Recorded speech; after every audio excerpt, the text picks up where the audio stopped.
Welcome to the Touch MBA Admissions Podcast. Do you need help figuring out which schools to apply to or how to get into the world's top MBA programs? Hey, you're not alone. Join thousands of others on this podcast and on our site, touchmba.com, as they seek the admissions edge. And now, here's your host, Darren Joe.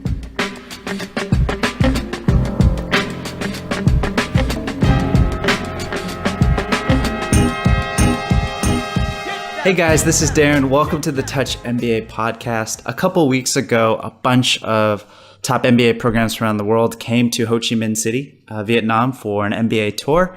So I was lucky to sit down with this week's guest, Imran Kanga, who works for the Schulich MBA program.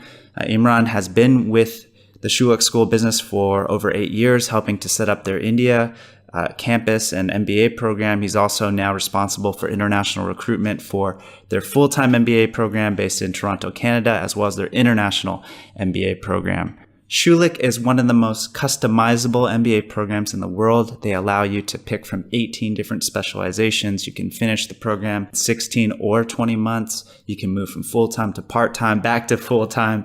You can go to their uptown campus or their downtown campus. So a lot of ways this business school is trying to fit your context. And of course, Canada has probably the friendliest visa policies for MBA applicants at the moment. So just another reason to consider a top business school like Schulich. So I hope you enjoy this conversation. Remember, you can get free school selection help from us at touchmba.com if you're looking at top business schools in Canada or other countries. In fact, last year we wrote a pretty in-depth guide to the best MBA programs to Canada. I'll be sure to link to that guide in the show notes. And do follow us on Instagram at touchmba. I'm absolutely loving the content we have on our Instagram channel. One MBA a week, taking over our Instagram account, taking pictures, taking videos of what life is really like, showing you stuff that doesn't make the brochure. So go check us out on Instagram at touchmba. I hope you Instagrammers enjoy that. All right, let's get to this week's show.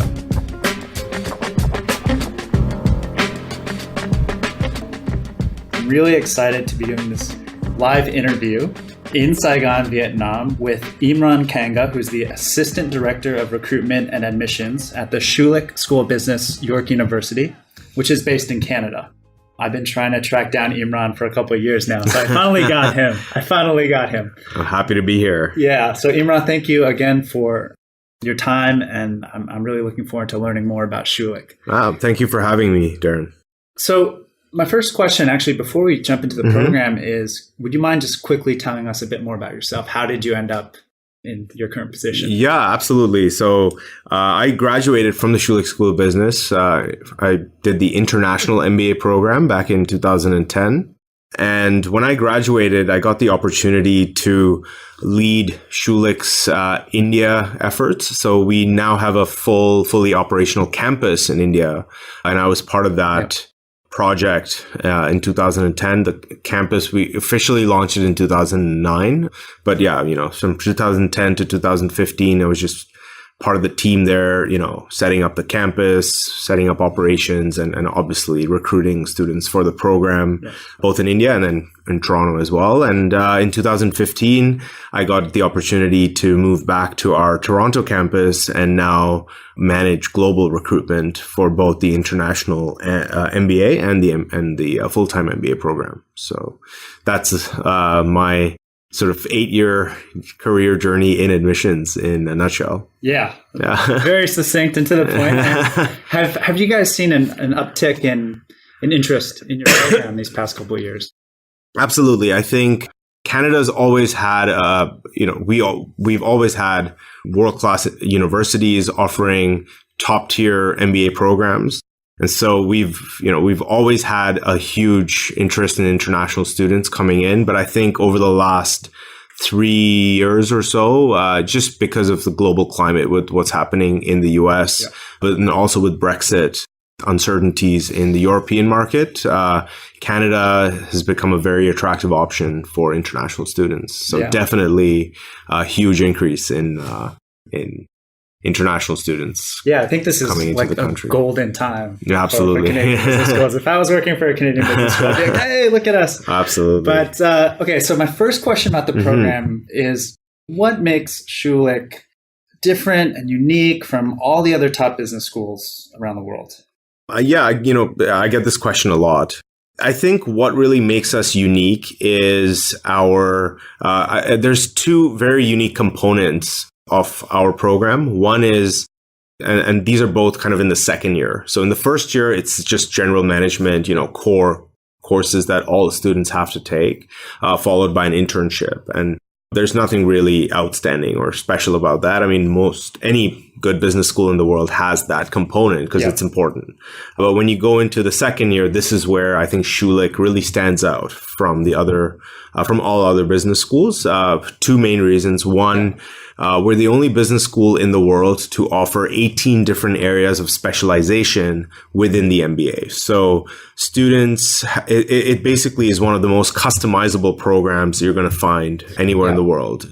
Students have to take 10 elective courses in the second year, and they have over 160 courses to choose from in these 18 different areas. And so we obviously have, the core specializations like finance and marketing and consulting, operations, but then we also have some very niche and unique specializations, which is what Schulich has now become known for, like mining, for example, and real estate and retail management and healthcare and arts and media.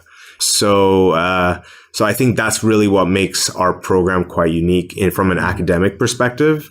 The other component, so in the second year, in addition to doing elective courses, students are also working on a consulting project. Now, not a lot of business schools today have experiential learning projects and short consulting projects that students do as part of the program.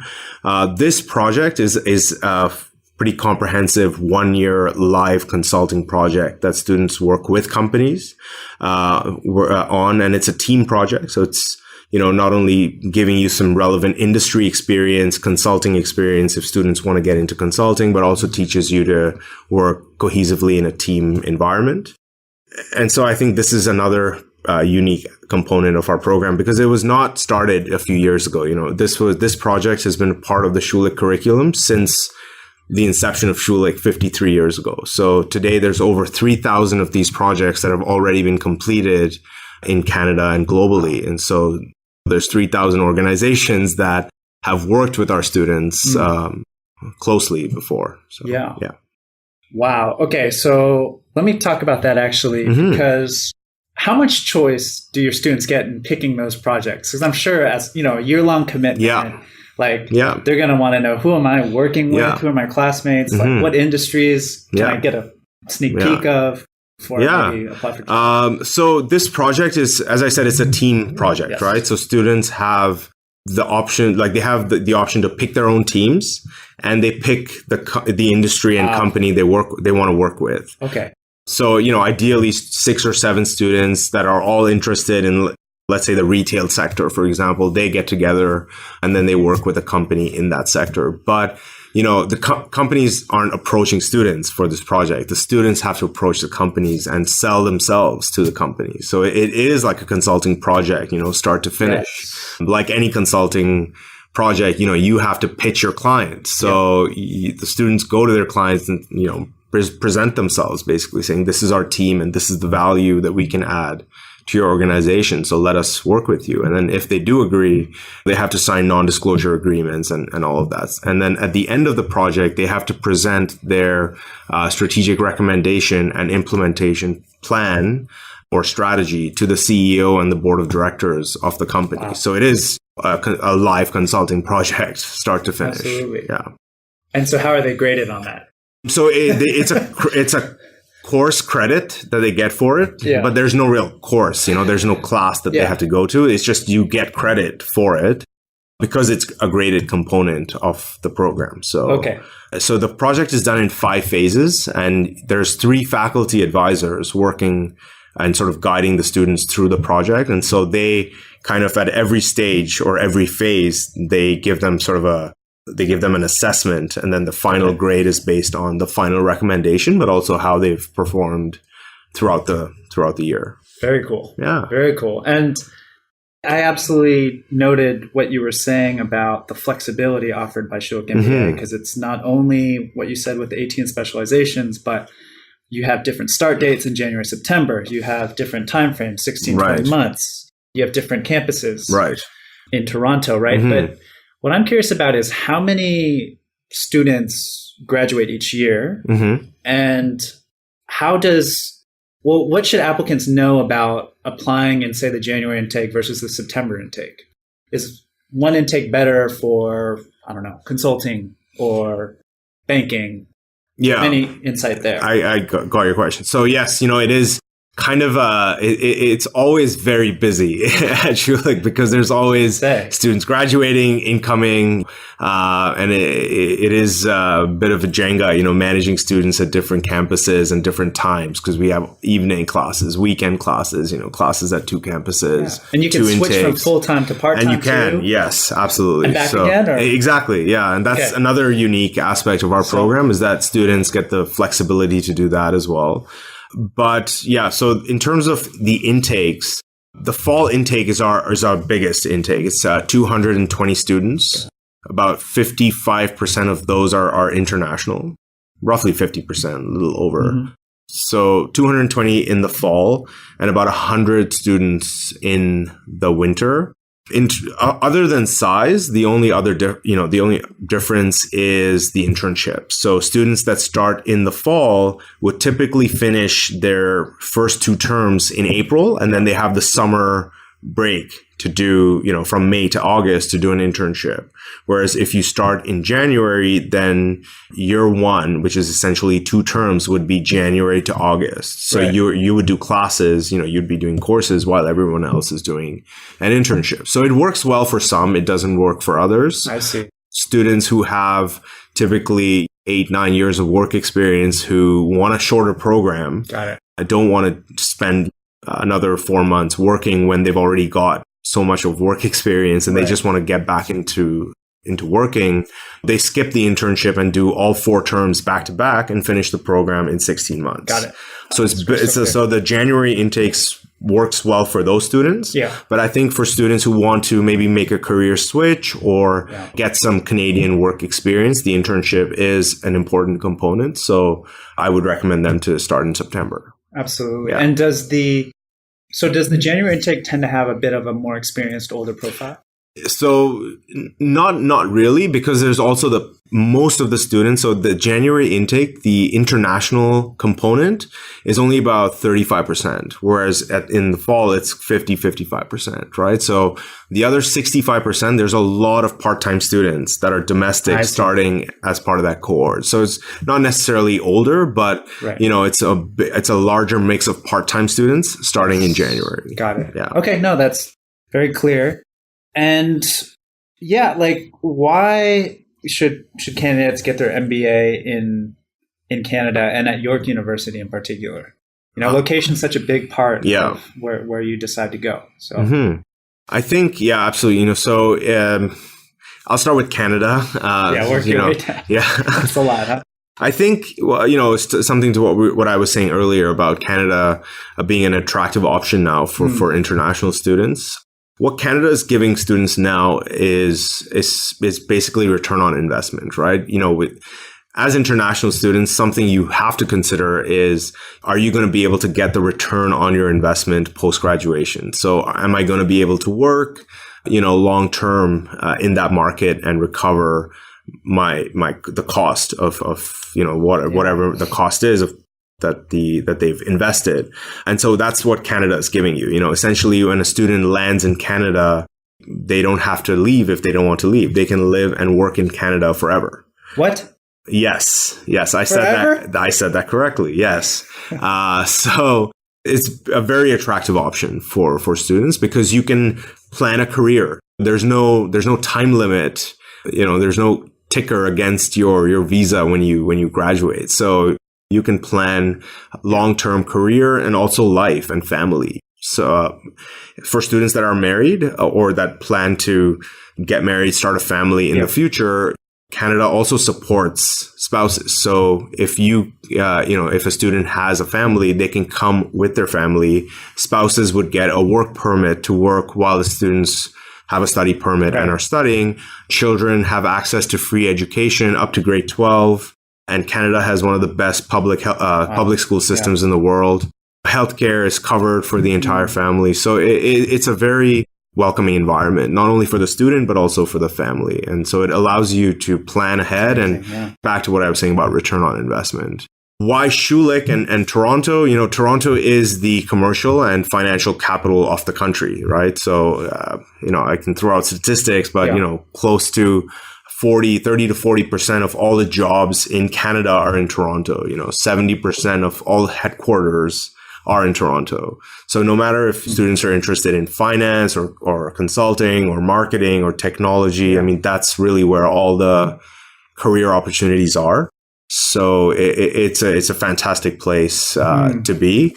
And, we've been in Toronto for the last 50 years. So we've got very strong corporate partnerships, relationships with companies in Toronto, across Canada, but a lot in Toronto. And so assimilating with the job market in Toronto is quite easy for Schulich graduates, because not only because of our corporate partnerships, but also our alumni base that are in Toronto as well. Got it. All right. So I got 3 quick rapid fire questions working backwards. All right. So the first is something very simple. How far is the campus from Toronto? And where things are happening, nightlife, and entertainment options and cultural stuff. Yeah. So we actually have 2 campuses in Toronto. One campus is actually located in the heart of downtown. So it's in the heart of the financial district. And that's where all the banks, financial institutions, and most of the global headquarters are located. So our campus is right in the middle of that. It's exactly adjacent to the stock exchange. It's right there. Okay. Our main campus, which is the Schulich campus at York, is, I would say, in Midtown. So it's about we are connected by subway now. So it's about a 35 to 40 minute subway ride from the York University campus to our downtown campus. And so a lot of students can take an afternoon class at the Kiel campus, which is York University, and then take the subway down and do an evening class at our downtown campus. And a lot of students do that because they can plan networking meetings, coffee chats, and things in the evening when most professionals get out of work. So they head downtown, have a couple of meetings, and then go to class in the late evening. And most students tend to live near the main campus. Yeah, especially international students. I do recommend that they live at the main campus, even if it's just for the first term or the first year, just while they get familiar with the city. And it's also a lot more convenient being on campus because there's a lot of work that happens after classes, group projects and group meetings and things like that, which becomes a lot more convenient when they're on campus.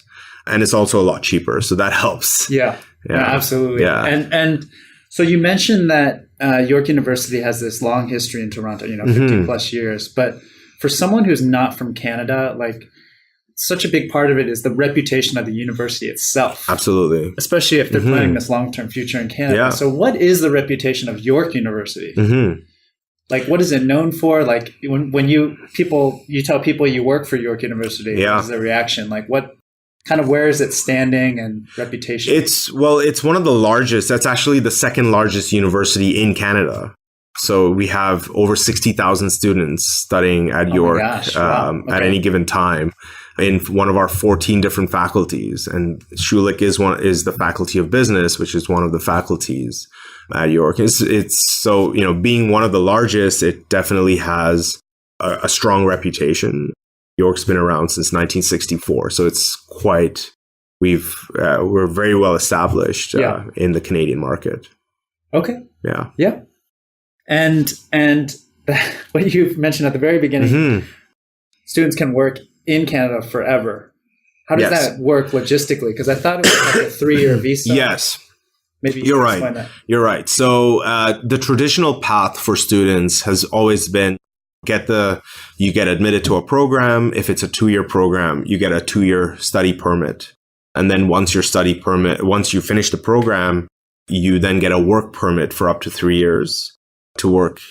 And it's an open work permit, so you can work anywhere in Canada. It's given to you by the government. Okay. So it's not tied to any company. So it's 2-year study permit, 3-year work permit. And then post that, if they want to stay longer, they would have to apply for permanent residency, which is usually takes about a year or 8 months to a year, something around that time. But they have a 3-year window in which to do it, right? So they can start the PR process directly after graduation. Now, just last year, the government has changed their policy, and they've opened up a lot of different pathways to immigration. So you have the express entry option, you have the provincial nominee program, you have federal skilled worker FSW program. And so there's many other pathways where students can actually apply for permanent residency even before they come. Most students start planning their MBA application process about a year in advance. So I now tell students, start looking at the PR option as well about a year in advance, because you'll have it then by the time you start the program. And the benefit of that is you are not considered, if you come as a permanent resident, you're not considered as an international student, you're considered as a domestic student. So your tuition fees are a lot lower. Yes. But also it saves you from doing 3 different applications. You just do one application right up front and then you're done, Great. No, so I'll definitely ask you for the links to those new visa Absolutely. schemes. I'd be happy to share that with you. We'll include those in the show notes of this episode for sure. Great. That's really interesting.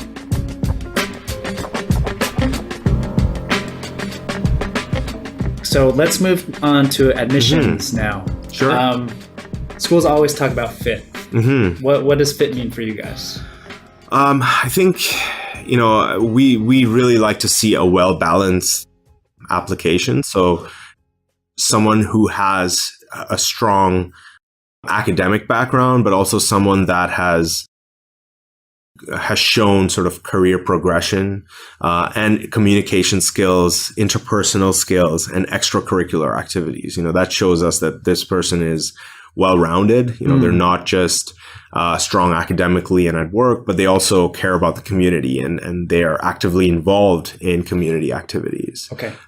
So someone that's well-rounded would be a good cultural fit for us. In terms of fitting into the classroom, because about 40 to 50% of the curriculum, including the consulting project, is done in groups. This person, the incoming student should be a strong team player and should have demonstrated that in their work. And at the end of the day, I think the culture at Schulich is quite supportive and friendly and informal to a certain extent. Faculty know students by their first name. Students call faculty by their first names. And the faculty to student ratio is 1:3. So it's a very kind of close-knit community. And it's very different from other business schools that have more of a sort of formal, competitive, cutthroat kind of environment. Yes. So that there's a big cultural difference there. And so students that would fit into that culture would be more supportive and warm and team player is the strong word there. Got it. That's very clear. And because there's so much flexibility offered by your program, do you expect applicants to come in with more of a concrete plan in terms of what specializations they plan to do, or is it, No, it's open. It's great to have a plan. Yeah. But at the same time, it's also great to have an open mind, because you get so many different, you're exposed to so many different areas of business and new ideas and new markets with all our international opportunities that we offer. So it's great to have somewhat of a plan, but keep an open mind as well.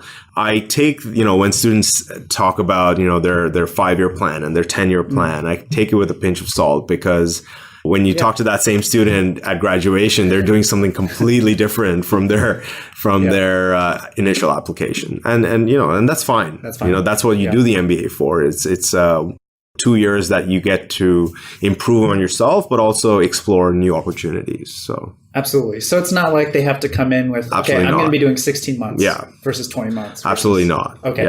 Just wanted to make that clear. And in terms of just the hard academic side, I believe your GMAT average is around 660. It usually ranges between 660 to 670 every year. Yeah. So if someone has a 600, what do you tell them? So, it's all about how you sell yourself, right?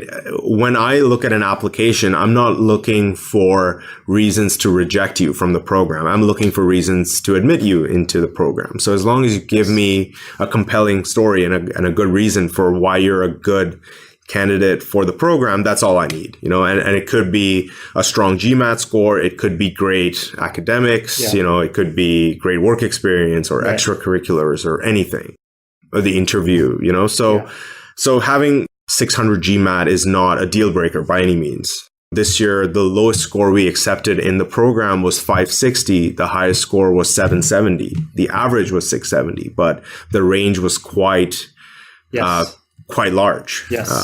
Having a 600 is not a deal breaker. Where I will say it is a deal breaker is scholarships, because our scholarships are merit based.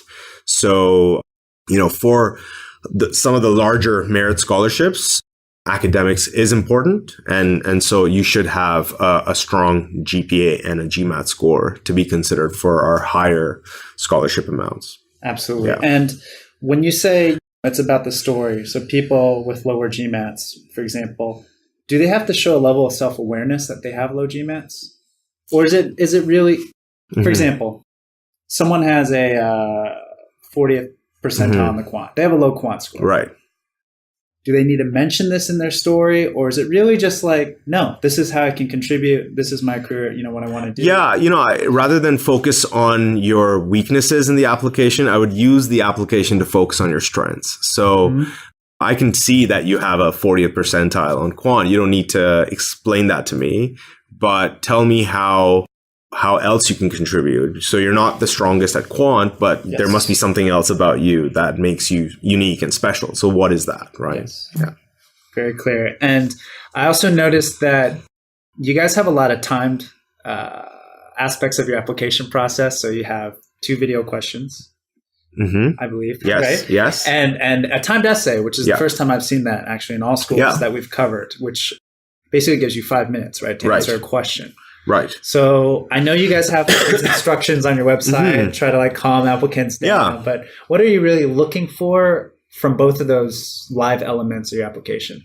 So, as admissions representatives, we know that, students have months to plan their admissions essay.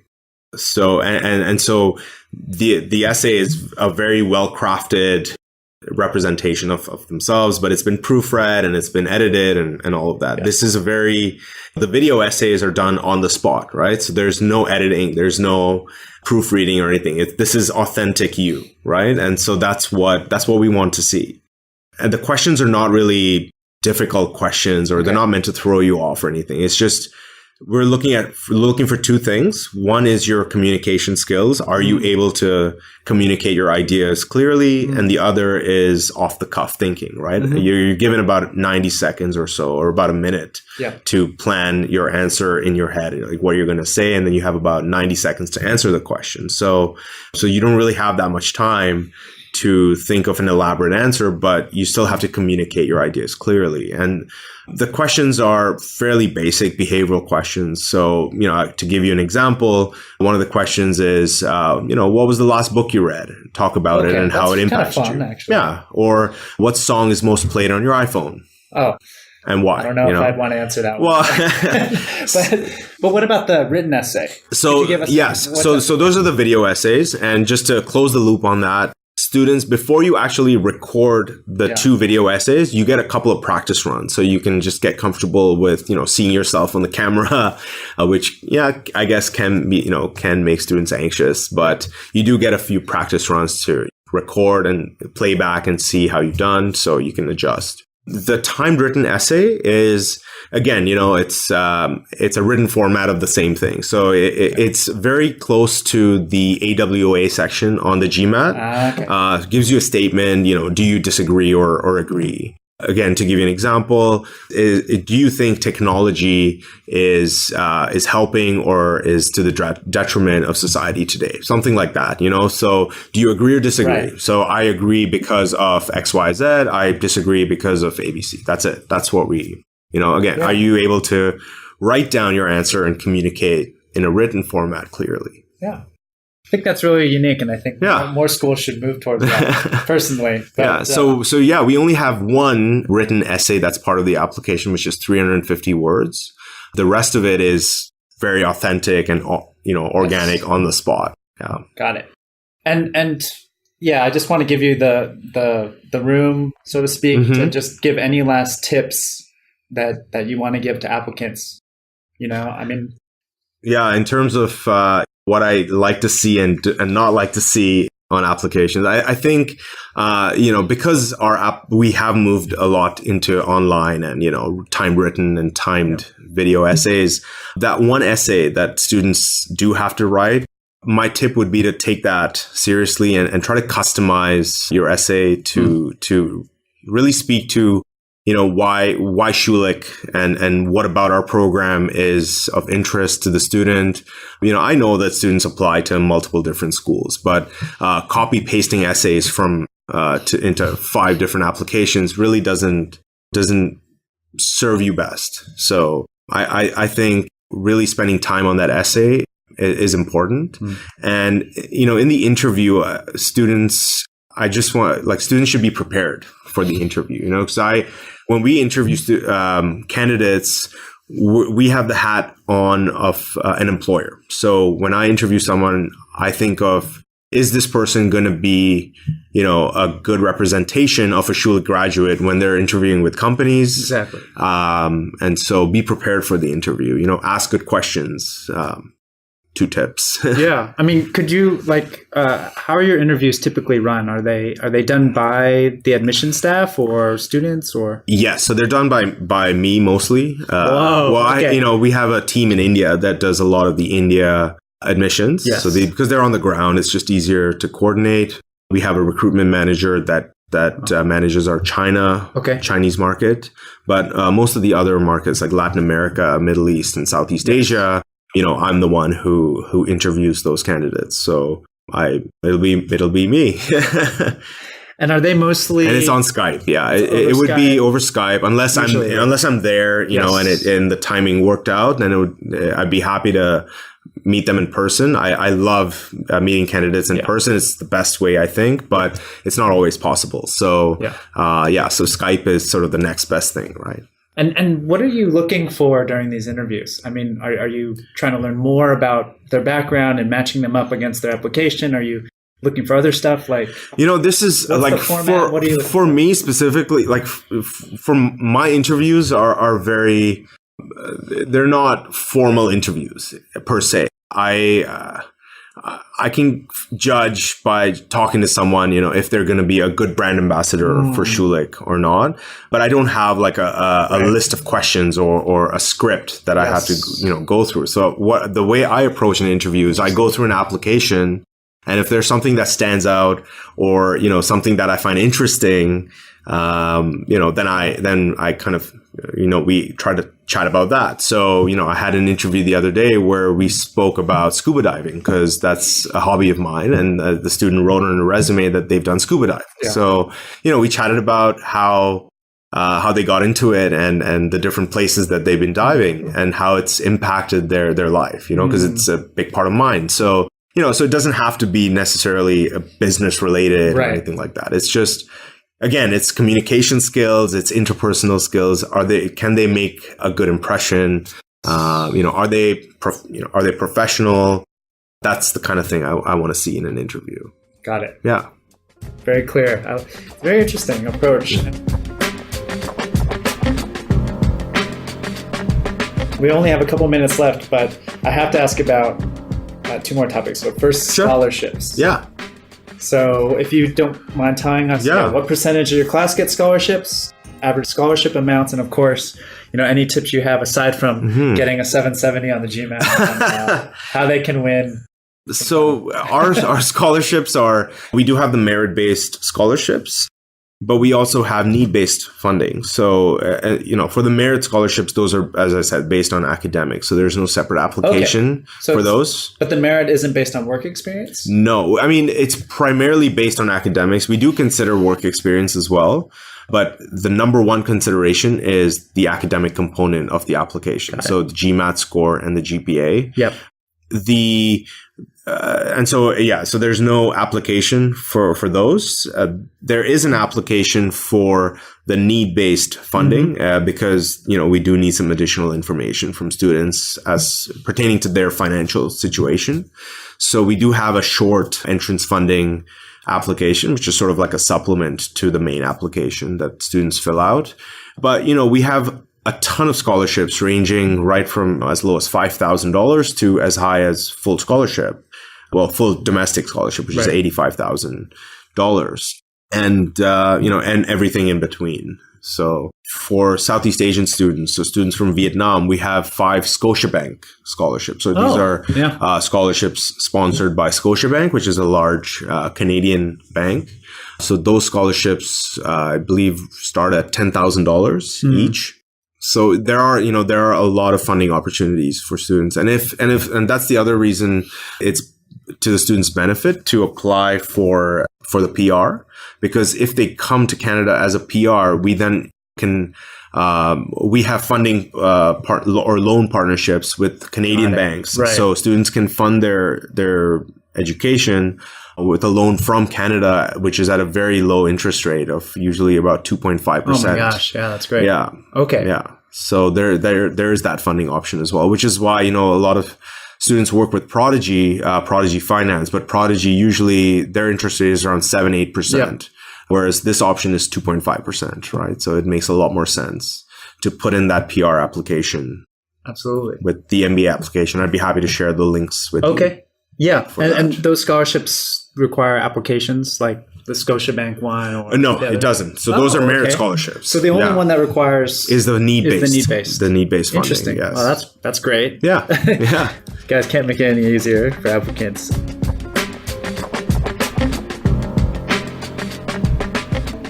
All right, and careers. So,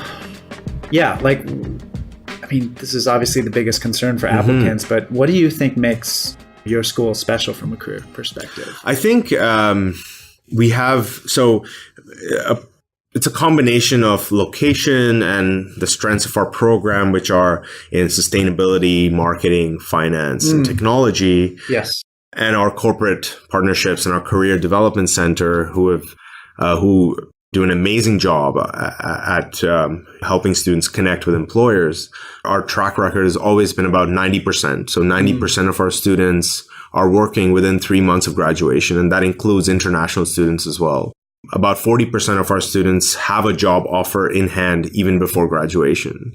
And as I said, the sectors that students typically work in are finance, technology, marketing, consulting.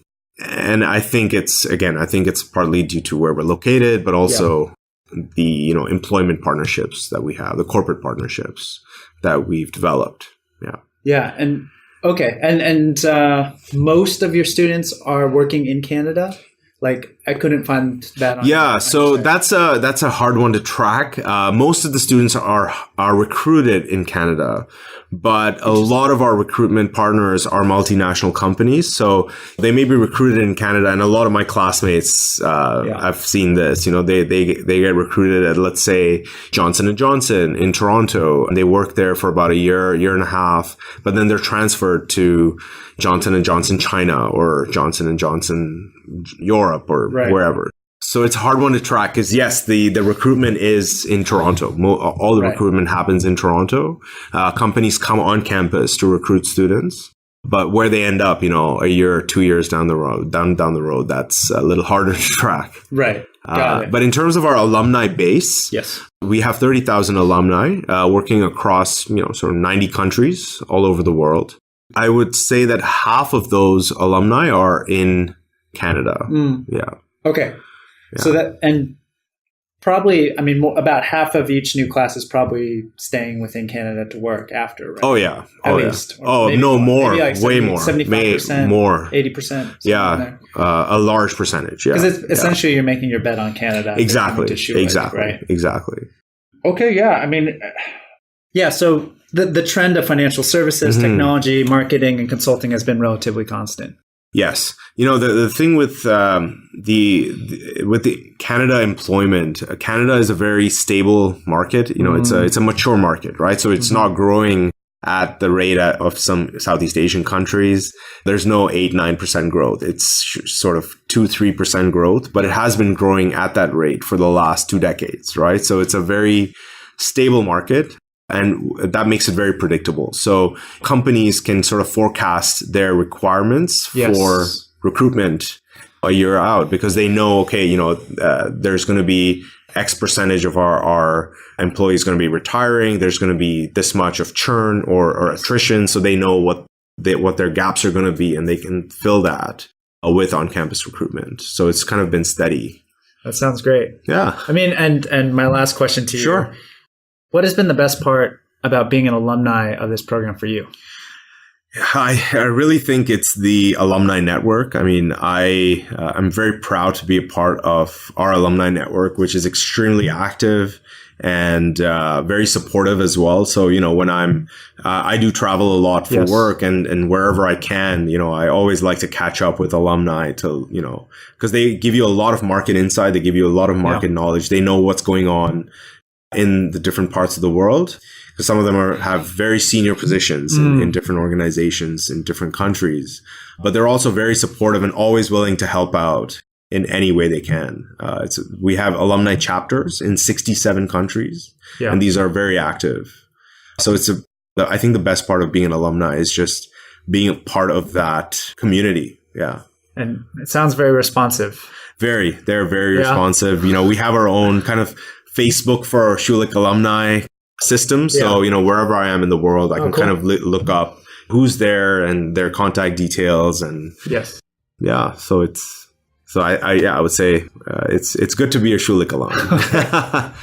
Okay, Imran, thank you so much for your time. I really enjoyed doing this live. Thank you, Darren. Thank you for the opportunity. And I look forward to doing more events with you like this. Yeah. Fantastic. So good luck to everyone that's listening, and I'm happy to share my contact details with Darren. So if you'd like to reach out through Darren or directly to me, I'd love to hear from all of you, and good luck.